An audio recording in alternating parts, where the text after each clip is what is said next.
Coríntios. Eu queria pedir que quem está aqui e quem está em casa já fosse abrindo. Só uma paginazinha ou na mesma página.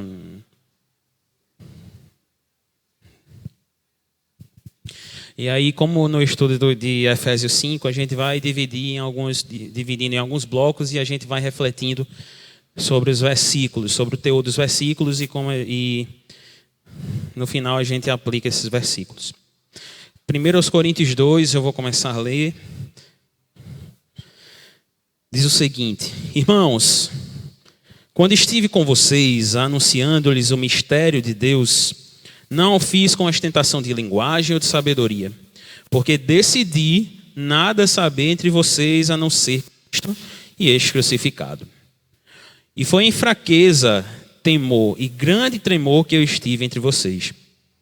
A minha palavra e a minha pregação não consistiram em linguagem persuasiva de sabedoria, mas em demonstração do Espírito de poder, para que a fé que vocês têm, não se apoiasse em sabedoria humana, mas no poder de Deus. No entanto, transmitimos sabedoria entre os que são maduros, não porém a sabedoria deste mundo, nem a dos poderosos desta época, que são reduzidos a nada. Pelo contrário, transmitimos a sabedoria de Deus em mistério, a sabedoria que estava oculta e que Deus predeterminou desde a eternidade para a nossa glória. Nenhum dos poderosos deste mundo conheceu essa sabedoria, porque se a tivessem conhecido, jamais teriam crucificado o Senhor da glória. Mas como está escrito, nem olhos viram, nem ouvidos ouviram, nem jamais penetrou em coração humano o que Deus tem preparado para aqueles que o amam.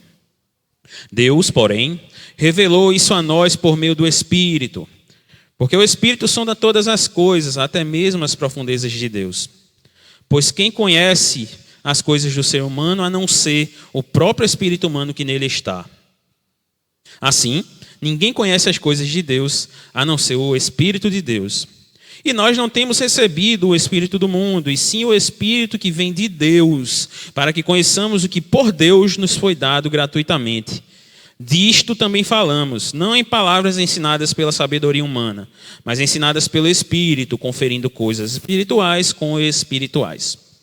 Ora, a pessoa natural não aceita as coisas do Espírito de Deus, porque eles são loucura. E ela não pode entendê-las porque elas se discernem espiritualmente.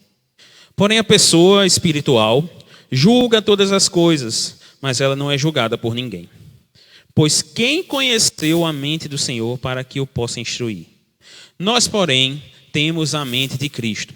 E aí eu vou pedir licença para a gente ler os quatro primeiros versículos do capítulo 3.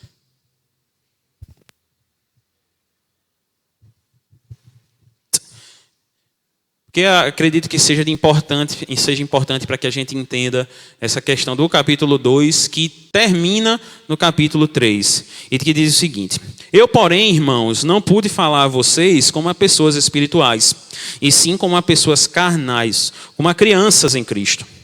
Eu lhes dei leite para beber, não pude alimentá-los com comida sólida, porque vocês ainda não podiam suportar, nem ainda agora podem, porque vocês ainda são carnais. Porque se há ciúmes e brigas entre vocês, será que isso não mostra que são carnais e andam segundo os padrões humanos? Quando alguém diz, eu sou de Paulo, e outro, eu sou de Apolo, não é evidente que vocês andam segundo padrões humanos? Até aí. Vamos orar? Senhor, graças te damos porque a tua palavra é a nossa lei. Porque a tua palavra nos dá aquilo que a gente precisa, e nada que está fora dela deveria estar dentro dela, porque ela é suficiente. Senhor, dá-nos a dádiva de entender a Tua palavra, no meu caso, de transmitir a Tua palavra. Abre os nossos corações e mentes, para que nós possamos realmente saber o que é que Tu queres de nós, o que Tu queres para nós e o que a gente deve fazer. Em nome de Jesus, amém. Gente, veja só, eu agradeço a Deus muitíssimo, porque Beatriz deu acho que foi de 0 a 100 em 3 segundos de introdução. Agradeço a Deus por causa disso, porque ela deu uma introdução excelente para que a gente entenda mais ou menos o contexto de toda a carta. Entretanto, eu queria bater mais numa tecla, porque a gente fala de uma cidade grega, a cidade de Corinto. E como toda a Grécia, e aqui eu espero realmente que vocês tenham ido bem em história do mundo, né? A Grécia é considerada o berço de 150 milhões de coisas. Desde retórica até filosofia, sociologia, enfim. A Grécia é considerada berço de quase tudo que existe nesse mundo, né? E a gente viu na pregação que foi dada pelo presbítero Chai e pela apresentação que Beatriz fez a nós, que os crentes de Corinto, eles eram, apesar de crentes, porque eles eram crentes, ainda tinham aquele entendimento de que, eu sou crente, mas eu gosto mais de tal pessoa, eu gosto mais de fulano, eu gosto mais de cicrano, eu gosto mais de beltrano, porque eles falam melhor, eles transmitem melhor, eles têm uma oratória, uma retórica melhor. E aí, Paulo, no primeiro capítulo e agora também no segundo capítulo, vem combater esse tipo de coisa. E aí, como eu disse, a gente vai dividir em alguns blocos, a gente vai fazer divisões no texto, porque eu considero que este texto também tem, vamos dizer assim, 3 divisões. A primeira vai dos versículos de 1 até 5. A segunda vai dos versículos de 6 até 12. A terceira, são 4 divisões. A terceira de 13 a 16. E a última de 1 a 4 do capítulo 3. Tá? Todas interligadas, todas devidamente coesas. E aí a gente vai também lendo, e aí a gente vai destrinchando. Versículos de 1 a 5, primeiro bloco. Irmãos, quando eu estive com vocês, anunciando-lhes o mistério de Deus, não fiz com ostentação de linguagem ou de sabedoria, porque decidi nada saber entre vocês, a não ser Jesus Cristo e este crucificado. E foi em fraqueza, temor e grande tremor que eu estive entre vocês. A minha palavra e a minha pregação não consistiram em linguagem persuasiva de sabedoria, mas em demonstração do Espírito e de poder, para que a fé que vocês têm não se apoiasse em sabedoria humana, mas no poder de Deus. Na verdade, esse primeiro bloco, esse primeiro conjunto, a gente vai passar de uma vez só, tá? Porque a maior parte desta divisão, ele fala somente de uma coisa. Olha, quando eu fui para Corinto, eu fui pregar a vocês, mas eu não utilizei da retórica dos crentes gregos, não. Por quê? Não que Paulo não tivesse o domínio, não tivesse o conhecimento, para que se usasse das palavras de retórica, de sabedoria humana. Veja que Paulo era educado em três tipos de educação, né? Então, não quer dizer que ele seja, nossa, eu vou dar uma de doido, e falar simples. Não. O objetivo, na verdade, de Paulo nada mais era do que transmitir Jesus Cristo e ponto, acabou. Ele utiliza da sabedoria de Deus. Ele utiliza da linguagem simples, sem rodeio, sem rebuscamento, sem oratória, sem aqueles lances, aqueles toques de retórica grega. Tá? E aí, é interessante dizer que ele não se utilizou dessas linguagens mais rebuscadas e essa questão de pregar com temor e tremor. É interessante. É interessante porque, para você que prega, seja em igreja, seja em projeto missionário, seja para a sua família, eu não sei se isso acontece com vocês, mas antes de subir aqui, estávamos com aquele aperto no caso, né? Tipo, caramba, e se faltar alguma coisa, velho? E se eu não conseguir transmitir? Né? E essa questão do temor e tremor é super importante. Porque se não houver temor à palavra, não... Bicho, para que existe pregação? Então Paulo vem dizer, eu me utilizei das palavras simples para pregar Jesus. E fiz isso com o maior temor que eu tinha. Eu fiz isso com, vamos dizer assim, com até certo medo. Tá? Então, nada mais do que a pregação de Jesus Cristo. Por que ele fez isso? Havia o risco de, dado que a gente está falando de uma cidade grega, havia o risco de essas pessoas se apaixonarem pelo modo como ele transmitiria Cristo. E aí, como é que eu não estou dizendo que eles se apaixonariam pelo conteúdo, mas pelo modo como ele pregava. E aí ele vem se utilizar das palavras simples para que ele não aparecesse, mas que somente Jesus aparecesse na pregação. Ou seja, o pregador, na verdade, não tem a necessidade de aparecer.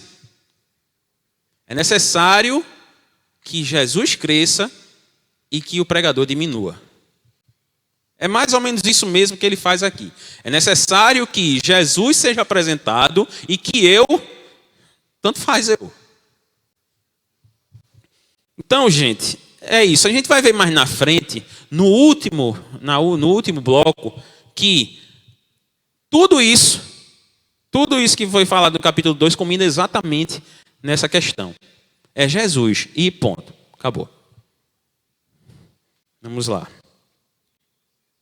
E aí, gente, a gente vai ver um pouco mais destrinchado mais à frente, que é o poder do Espírito que rege a pregação do Evangelho. Paulo prega de maneira simples no poder do Espírito. E pronto. Não há para ele a necessidade de pregar de outro jeito. Como disse, Paulo tanto faz. Quem deve ser glorificado na pregação é Jesus. Tá? Nisso, nessa introdução do capítulo 2 que ele dá aqui, a gente passa logo para os outros versículos, de 6 a 12.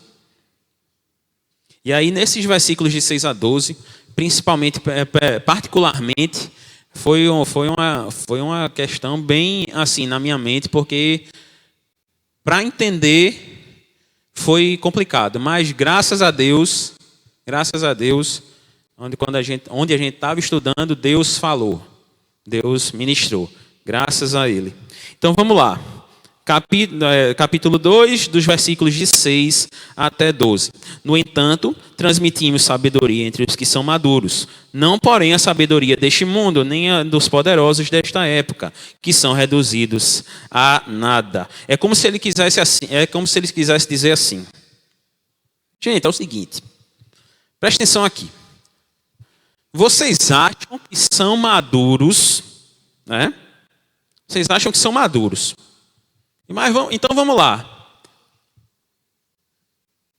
Maduro é quem entende a sabedoria de Deus. É isso, mais ou menos isso que ele quer dizer. Não. Olha, você é maduro? Tá.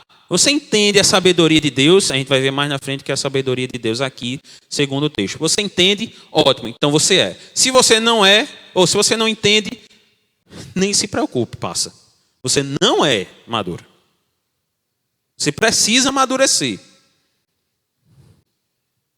E aí, ele, no versículo 7, vem dizer o seguinte: pelo contrário, transmitimos a sabedoria de Deus em mistério, a sabedoria que estava oculta e que Deus predeterminou desde a eternidade para a nossa glória. E aqui tem uma questão que eu achei muito, muito interessante, que é a palavra mistério. É interessante porque muitas das pessoas conhecem mistério por algo que está oculto. E é realmente isso. É realmente isso. Mas, esse mistério aí, ele também pode ser comparado com o capítulo 3 de Efésios, principalmente o versículo 6. Vamos para lá, vamos só para que a gente se situe, vamos para lá. Efésios, capítulo 3, versículo 6.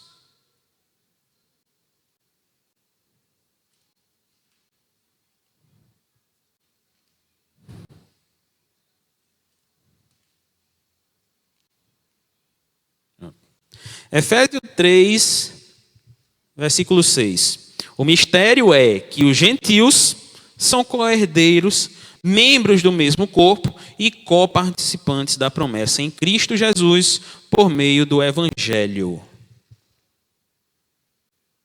Ou seja, o mistério de Deus é que agora, por causa de Jesus, nós somos co-herdeiros com Ele.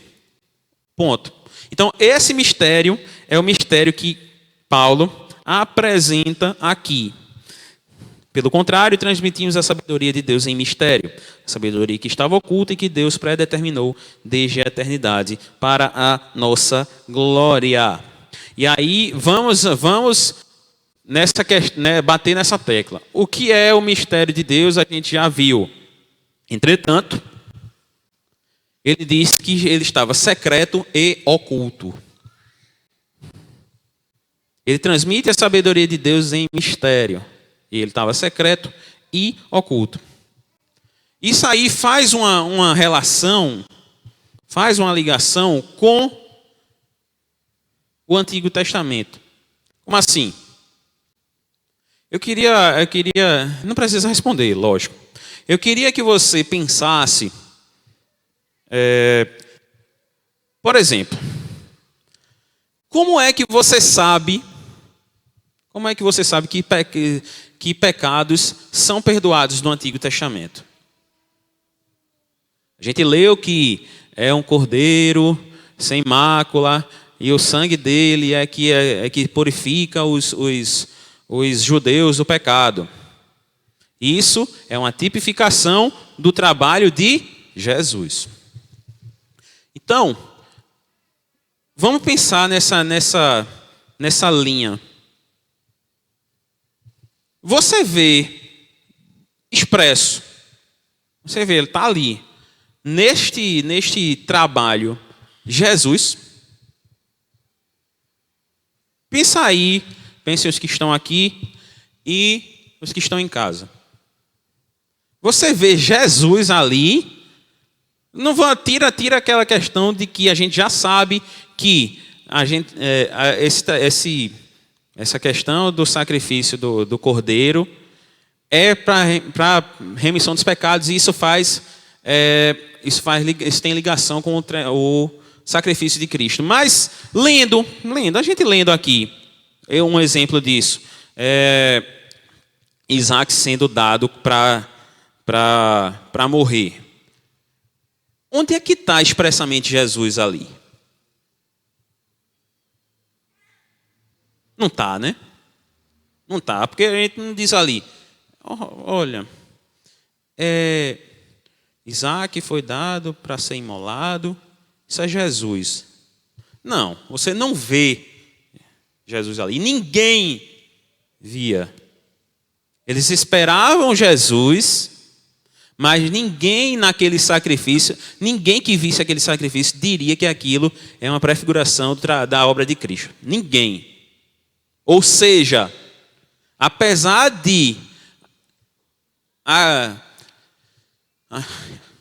o cordeiro ser imolado, e isso a gente saber que era uma prefiguração da obra de Cristo, ninguém consegue ver, ninguém diz, lendo a Escritura e fazendo naquele tempo todo este trabalho, ninguém consegue dizer que aquilo seria a obra de Cristo na cruz.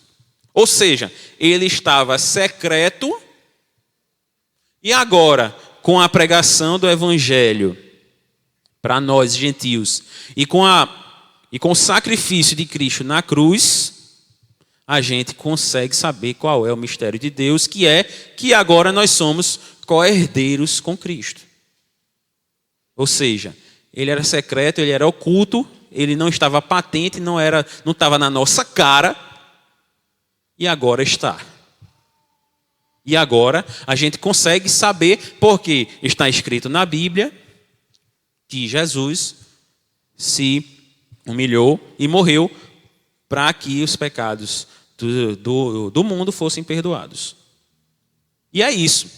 Ele estava secreto antes, ninguém sabia que aquilo era Jesus, mas ele estava lá. E hoje é patente. Então vamos passar à frente. Nenhum dos poderosos deste mundo conheceu essa sabedoria, porque se a tivessem conhecido, jamais teriam crucificado o Senhor da glória. E agora? Conseguem saber mais ou menos o que é a sabedoria de Deus? Diante de tudo que foi falado aqui, até o momento, a sabedoria de Deus redunda-se em uma coisa só.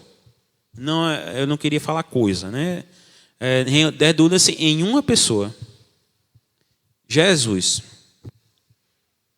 Única e tão somente, esta é a sabedoria de Deus. Jesus. Então a gente volta para o versículo 1. Você é maduro na fé? Se você é porque você sabe do sacrifício de Jesus por você.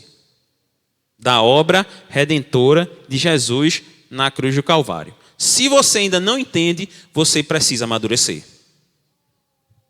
Então, a sabedoria de Deus nada mais é do que Jesus Cristo e este crucificado. Essa questão é tão apontada para Cristo que ele vem dizer o seguinte: prestem atenção. No momento em que Jesus estava sendo julgado, Pilatos viu e ouviu. Herodes viu e ouviu. Os governantes daquela época viram e ouviram, mas não entenderam.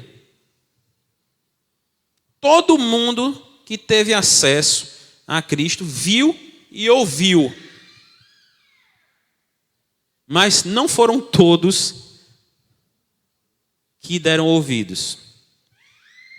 Principalmente os governantes da época, sejam os judeus, sejam os de Roma. Então vê só, diz o seguinte: a sabedoria que estava oculta e que Deus predeterminou desde a eternidade para a nossa glória, nenhum dos poderosos deste mundo conheceu essa sabedoria, porque se a tivessem conhecido, jamais teriam crucificado o Senhor da glória. Isso é massa, velho. Sabe por quê? Porque mesmo não dando ouvidos e nem querendo ver o que Cristo faz na cruz, o plano de redenção para esta humanidade caída, como eu e como você hoje que está aí, foi cumprido. Eles não ouviram, não quiseram dar ouvidos, viram, mas não enxergaram. E isso cumpriu o plano da redenção, que já estava, inclusive, predeterminado antes da fundação do mundo. Para quem acredita e para quem não quer acreditar, é assim, e ponto. Existem, e agora eu vou passar só um parêntesezinho, existem decretos eternos. Esses decretos, desde antes da fundação do mundo, já existiam. E este plano de redenção de Cristo Jesus para comigo e para com vocês já existia antes da fundação do mundo. Ou seja, já estavam pré-definidos, pré-determinados. Não há...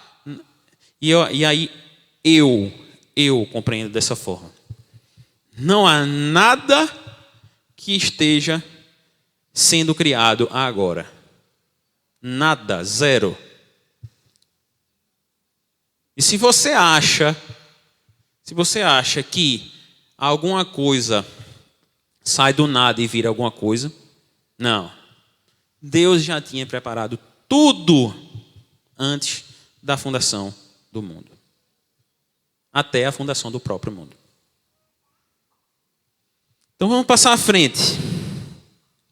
A gente viu até agora que os crentes coríntios não eram maduros, porque não entendiam a sabedoria de Deus. Essa sabedoria de Deus já está desde antes da fundação do mundo, pré-determinada, e a sabedoria de Deus nada mais é do que o plano redentivo de Jesus na cruz. E aí a gente vai para o versículo 9. Nem olhos viram, nem ouvidos ouviram, nem jamais penetrou em coração humano o que Deus tem preparado para aqueles que o amam. É interessante. É muito interessante isso aqui. Porque às vezes a gente tende a colocar algumas palavras da palavra de Deus fora de contexto. Fora de contexto. E muitas das vezes, nem olhos viram, nem ouvidos ouviram, nem jamais penetrou em coração humano o que Deus tem preparado para aqueles que o amam. A gente tende a pensar que, caramba, velho, poxa, a gente ainda não viu, nem ouviu, e o que Deus tem preparado para nós. A gente tende a aplicar a nós algumas palavras que são, e acredito que tende a aplicar a nós algumas palavras que são mais bonitas. Isso aqui é massa, isso aqui é show, velho. Isso aqui é muito bacana. Mas não está falando da gente não, cara. Lembra que eu falei anteriormente que os poderosos daquela época viram, mas não viram, ouviram, mas não ouviram, e, consequentemente, nada do que foi visto e ouvido penetrou o coração deles? É isso.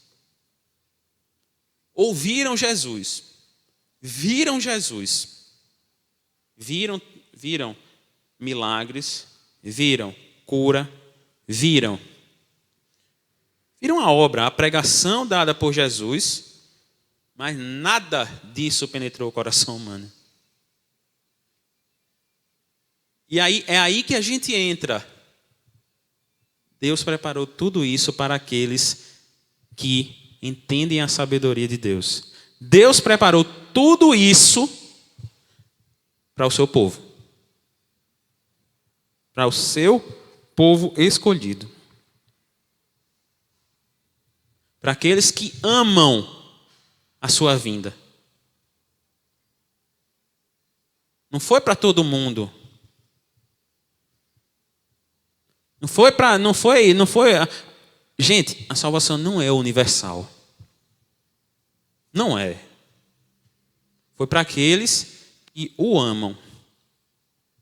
Foi para aqueles que amam Jesus Cristo. Foi para aqueles que amam a vinda de Jesus Cristo. E aí eu quero fazer um outro parêntese. Isso não quer dizer que você, crente, deixe de pregar.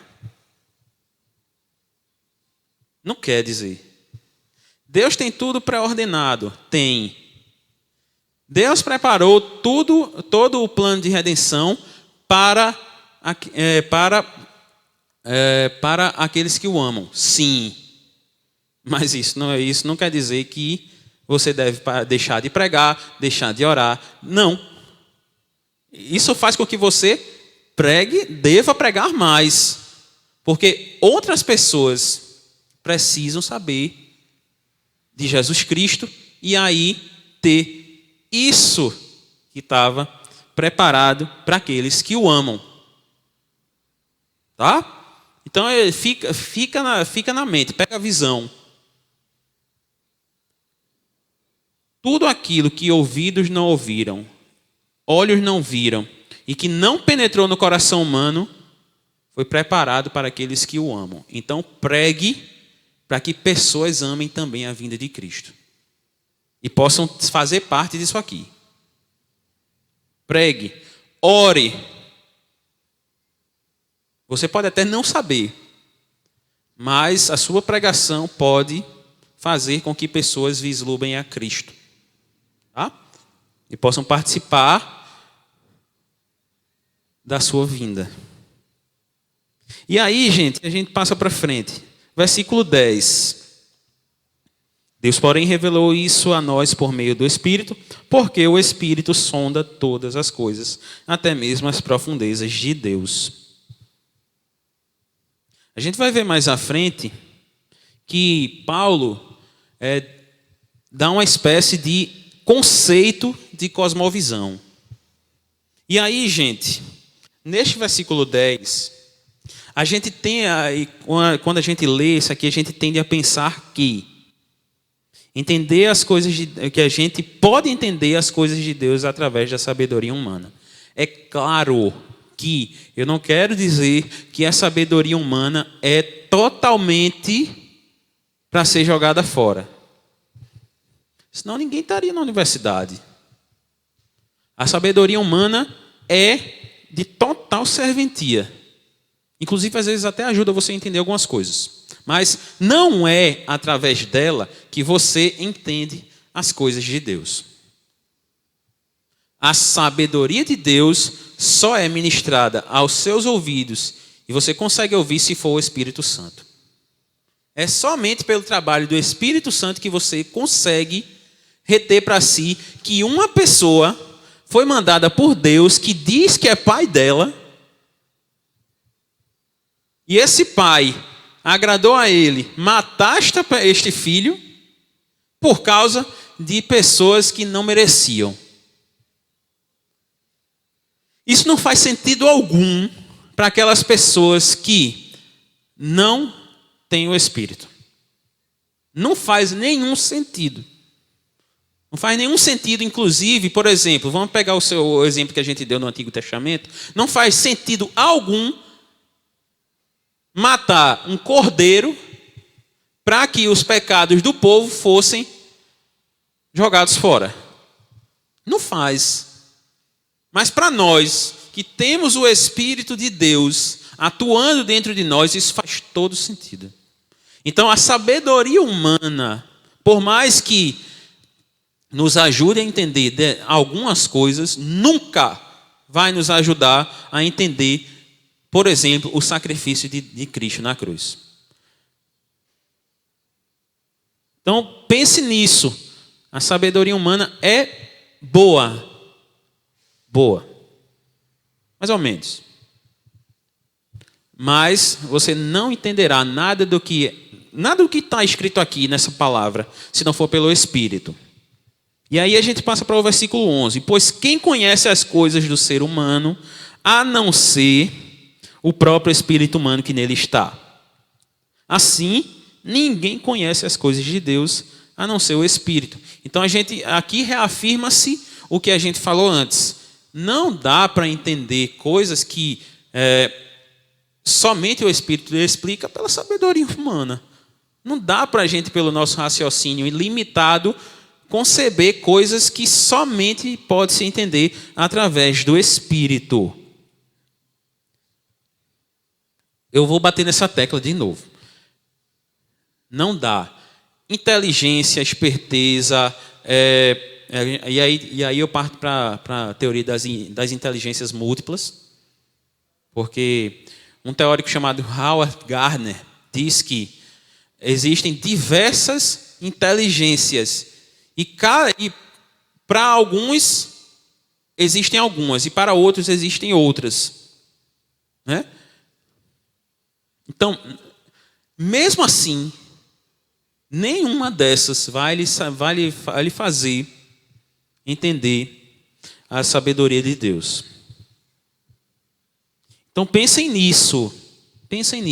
Só se entende o que Deus quer para nós através da ministração do Espírito Santo. Então, ore a Deus para que Ele lhe fale as coisas e você possa entender. Porque se você tem o Espírito de Deus, Deus vai lhe falar e você vai entender. E nós não temos recebido o Espírito do mundo, e sim o Espírito que vem de Deus, para que conheçamos o que por Deus nos foi dado gratuitamente. Perceba o seguinte.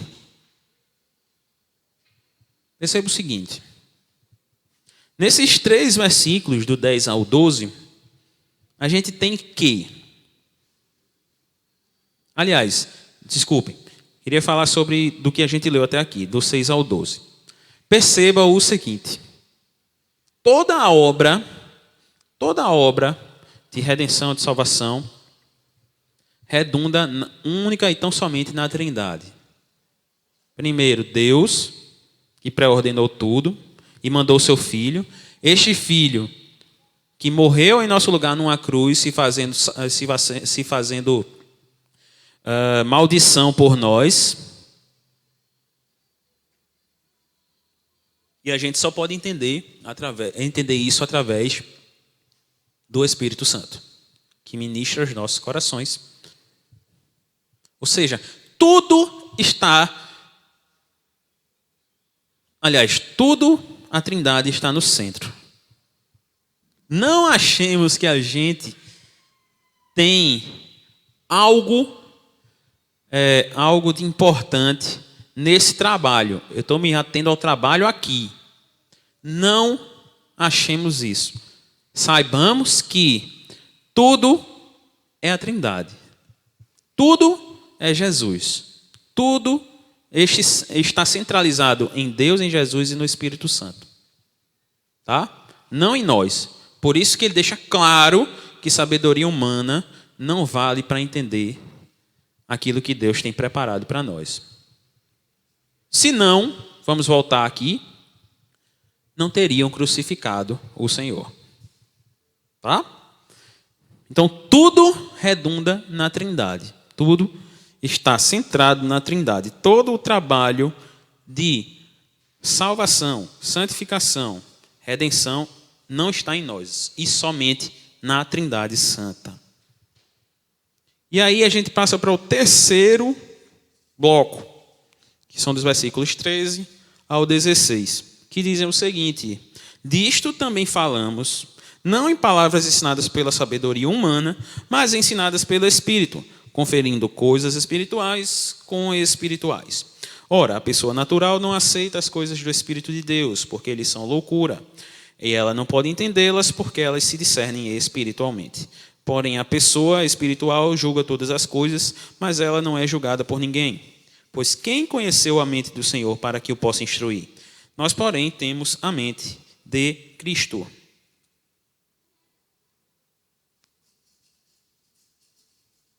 Vamos lá.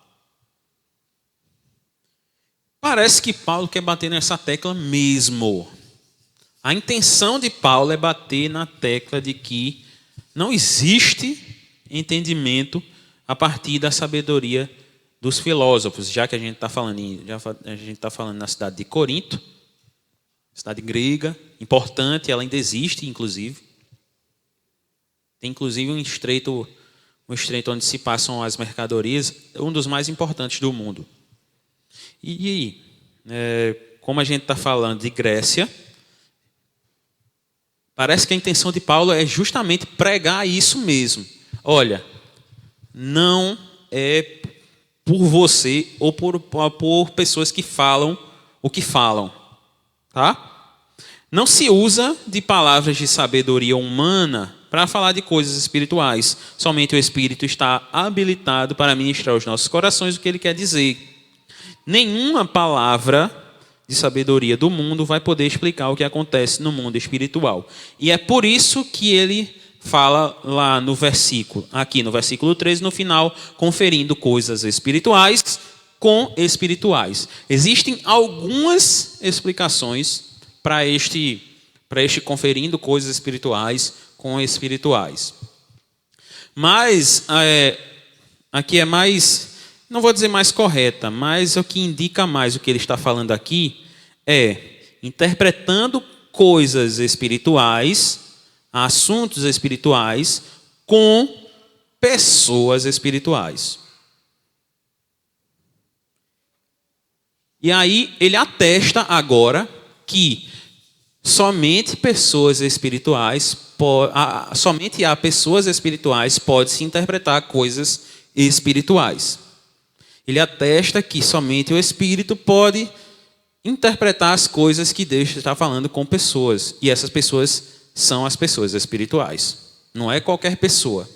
Tá? Então a gente leva isso aqui.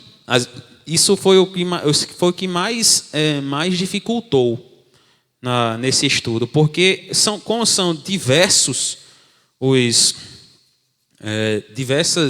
interpretações sobre essa conferindo coisas espirituais com espirituais, foi bem complicado assim, mas graças a Deus me deu entendimento, eu consegui entender graças a Ele. Então levem isso.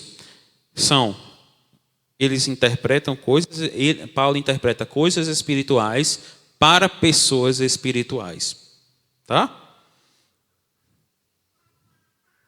E aí a gente vem para uma questão que suscita até um pouco de dúvida realmente. No versículo 14 ele vai falar da pessoa natural que não aceita as coisas do Espírito de Deus, porque eles são loucura. E ela não pode entendê-las porque elas se discernem espiritualmente. Daqui para frente, até pelo menos o versículo 16, a gente não vai ver outra coisa do que aquilo que a gente já vem falando. Gente, coisas espirituais não são entendidas por pessoas humanas. Ok. Pessoas naturais. Ok. Mas, por que elas não entendem? E aí a gente vem atestar também essa questão da interpretação das coisas espirituais com as pessoas espirituais.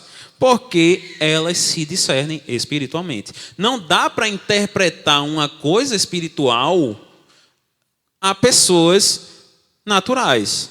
A pessoas que não têm o Espírito. Não dá. Não dá. Eu vou bater de novo na tecla. Elas não entendem.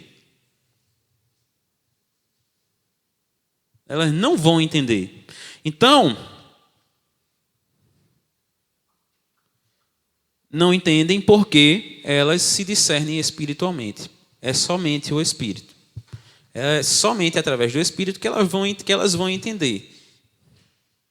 Então, gente, e aí eu parto para uma questão que o reverendo Augusto de Nicodemos botou, enquanto eu estava estudando aqui, ele falou e eu achei interessante. Algumas vezes, nós temos, e aí eu me incluo também, algumas vezes a gente tem a capacidade de entrar numa rede social para discutir coisas espirituais com pessoas que não têm o Espírito. A gente tem a capacidade de fazer isso. Beleza, eu entendo. É porque a gente às vezes acha que a gente vai conseguir evangelizar através da discussão. Vai vendo. Gente, eu parto agora para esse contexto. Não tem necessidade de você tentar explicar coisas espirituais a pessoas que não têm o Espírito. Não inventem de pegar briga em rede social, discutindo coisas com que outras pessoas não vão entender. Isso é perder tempo.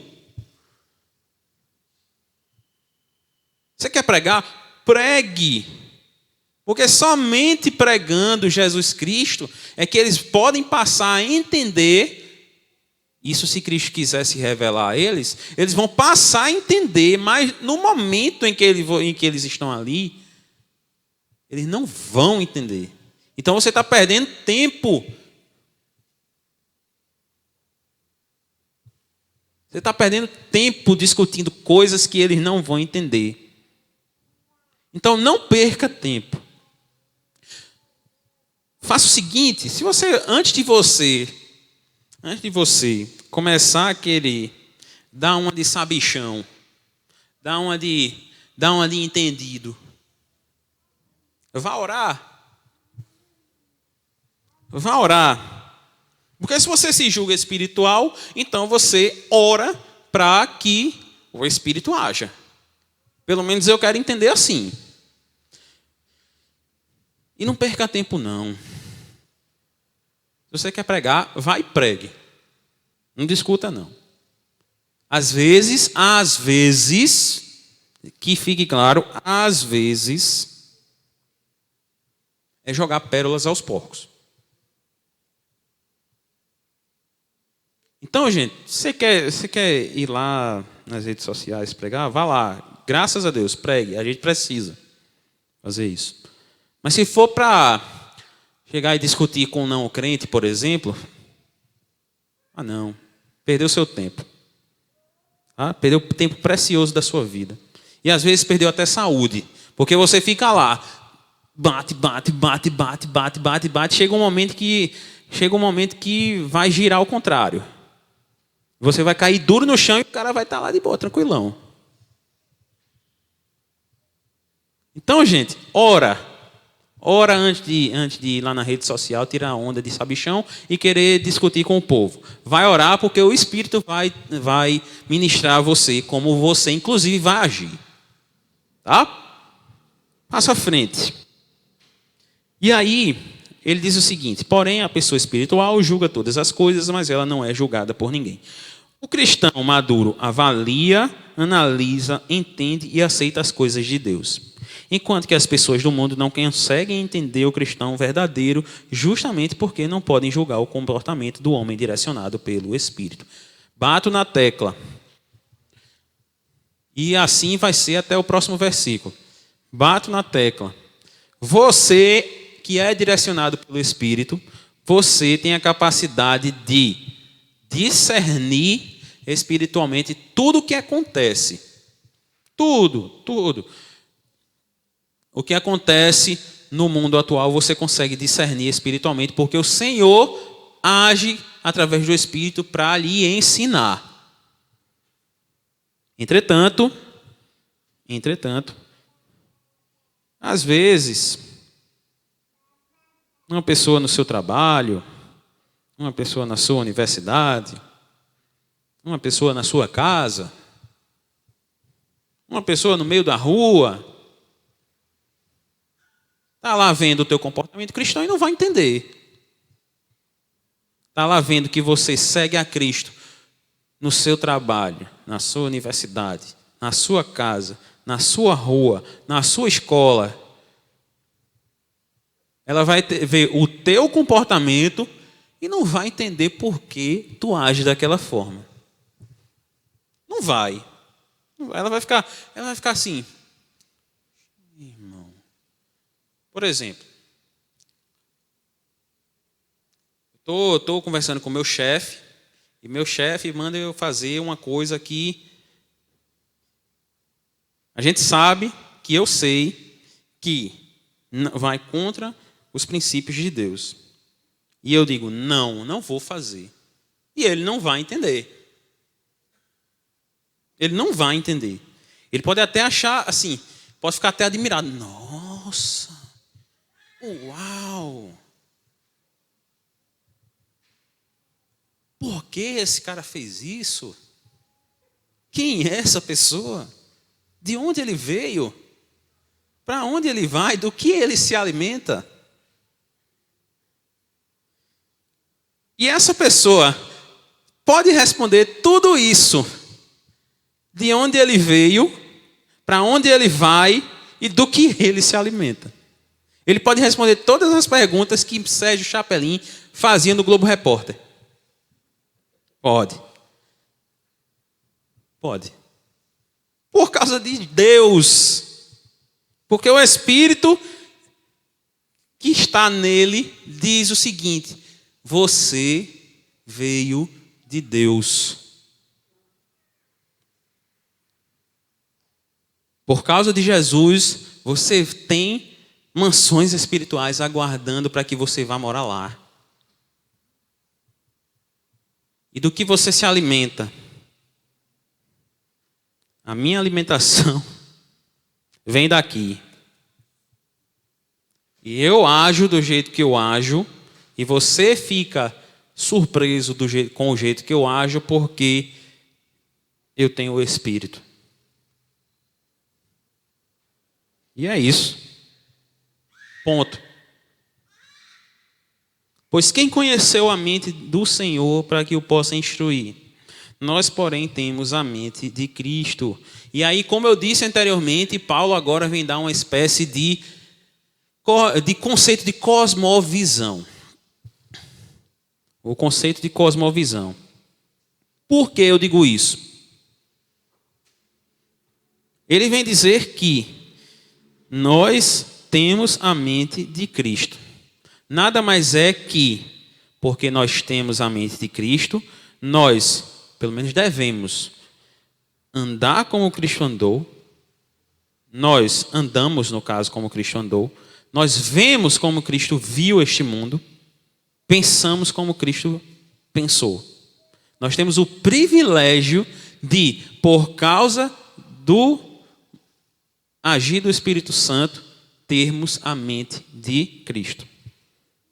E se esse não for o conceito de cosmovisão, eu preciso estudar. Eu preciso muito estudar. Cosmovisão, então, redunda no seguinte: ter a mente de Cristo. Ver como Cristo viu, agir como Cristo agiu, andar como Cristo andou, falar como Cristo falou e ver o mundo como Cristo viu. Ou ver, no caso.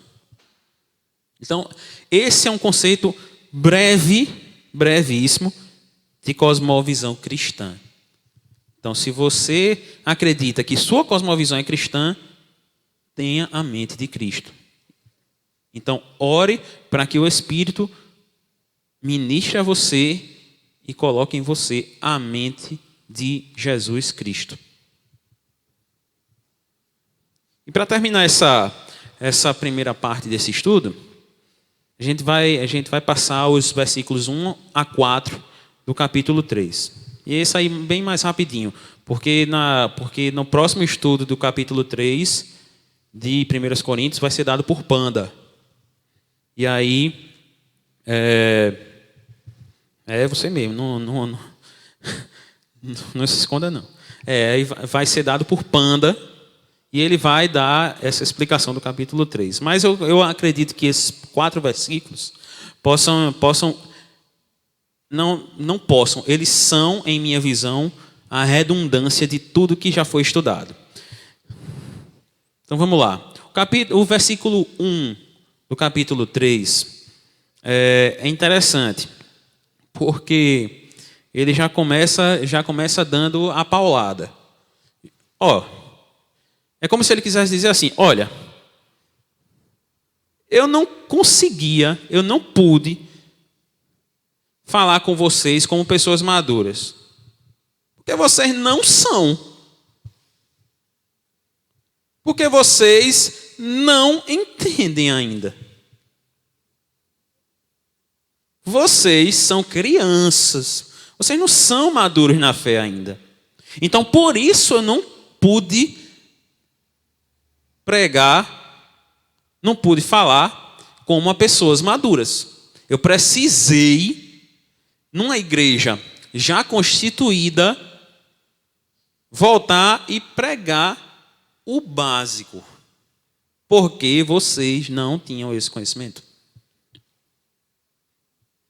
E aí ele vai para o 2. Eu lhes dei leite para beber, não pude alimentá-los com comida sólida, porque vocês ainda não podiam, e nem ainda agora podem, porque vocês ainda são carnais.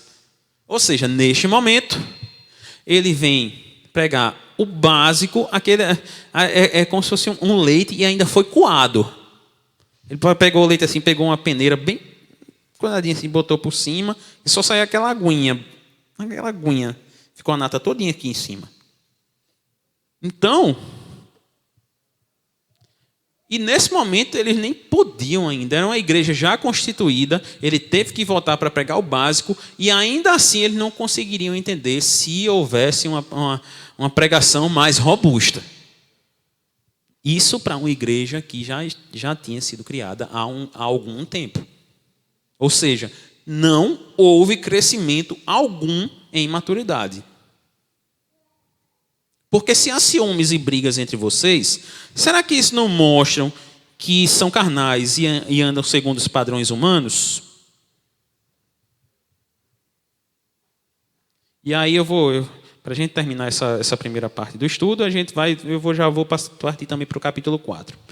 Quando alguém diz eu sou de Paulo e outro diz eu sou de Apolo, não é evidente que vocês andam segundo padrões humanos? E aqui tem uma particularidade, gente.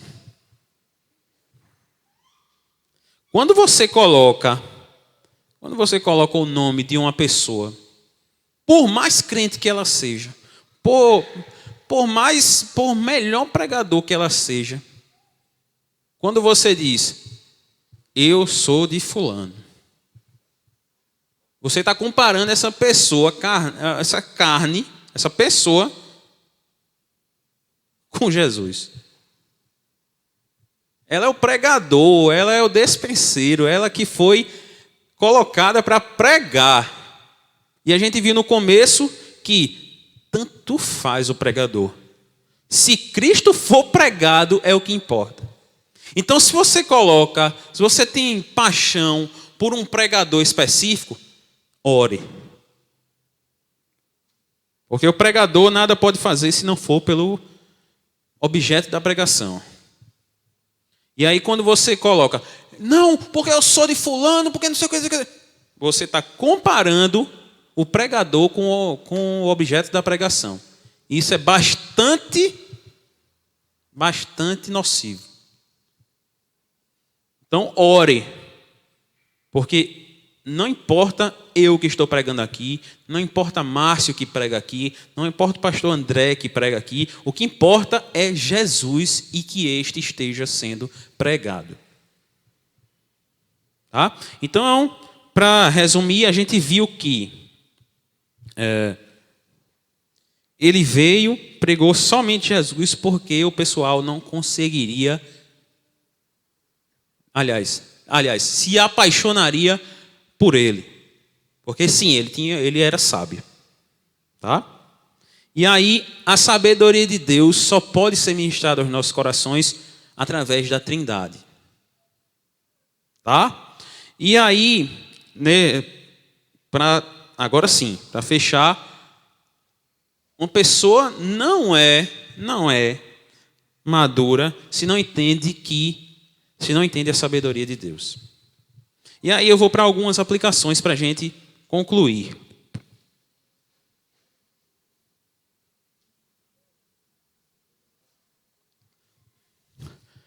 Primeira aplicação. Não leve o discurso de homens como norte para a sua vida. Se a gente leva em consideração o conhecimento humano como sendo uma verdade absoluta, a gente está indo por um caminho errado. A gente pode até crescer em intelecto, em inteligência, mas nunca seremos maduros se a gente coloca toda a nossa fé num escrito ou num discurso humano. Se você coloca a sua fé em, por exemplo, um determinado filósofo, no que ele está falando, seja ele cristão ou não, você pode até entender, crescer intelectualmente, mas eu me arrisco a dizer que você não vai amadurecer espiritualmente. Então, não leve discursos humanos como verdade absoluta para a sua vida. Você só tende a crescer intelectualmente e morrer espiritualmente. Segunda aplicação. A ministração da sabedoria de Deus se resume na Trindade, como a gente já falou. Nada é por nós. A gente não consegue entender nada por nós mesmos. Nós, antes de termos a mente de Cristo, nós éramos pessoas naturais. E aqui, nada do que foi escrito aqui nessa Bíblia era de entendimento nosso. Então, tenha em mente de que nada que você faz pode lhe fazer crescer. Nada como pessoa humana que você faz pode lhe fazer crescer espiritualmente. Somente o próprio Espírito. Terceira aplicação. A nossa vida é pautada naquilo que está escrito nas Santas Escrituras. Se a gente tem a mente de Cristo, tudo que está escrito aqui é nosso. Tudo que está escrito aqui é daqueles que o amam. Volto. Nem ouvido ouviu, nem olho viu, nem penetrou em coração humano aquilo que Deus tem preparado para os que o amam. Então, tenha a ciência de que a nossa vida é pautada por este livro aqui. E só. E para a gente terminar, e aí eu vou passar a palavra para o grupo, que eu vou pedir que o grupo já fique a postos aqui. Saiba que Jesus Cristo não divide o seu lugar com ninguém. Não ouse colocar nenhum homem acima da pregação de Cristo crucificado. Ele não divide o seu lugar comigo, com Bia, com qualquer pessoa. É ele aqui e eu aqui. Então, Jesus está assentado, num alto e sublime trono, e esse trono ele não dá a ninguém. Tenha ciência disso. Vamos orar? Curva sua cabeça.